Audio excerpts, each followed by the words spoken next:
Mercoledì 2 febbraio, presentazione del Signore. È il 33esimo giorno dall'inizio dell'anno e ne mancano 332 al termine. Il sole sorge alle 7:30 e tramonta alle 17:19. La luna si leva alle 8:43 e tramonta alle 18:44.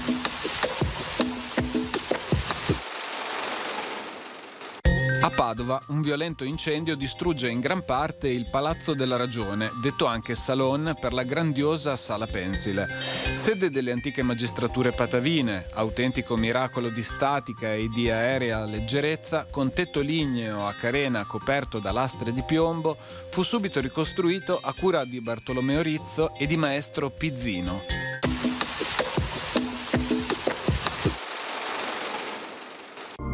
Le previsioni per domani. Alta pressione con tempo stabile e per lo più soleggiato, salvo qualche annuvolamento in più dal pomeriggio. Nello specifico, sulle pianure meridionali nubi sparse alternate a schiarite per l'intera giornata. Su pianure settentrionali, prealpi e Alpi, cieli inizialmente poco o parzialmente nuvolosi, ma con nuvolosità in aumento a partire dal pomeriggio.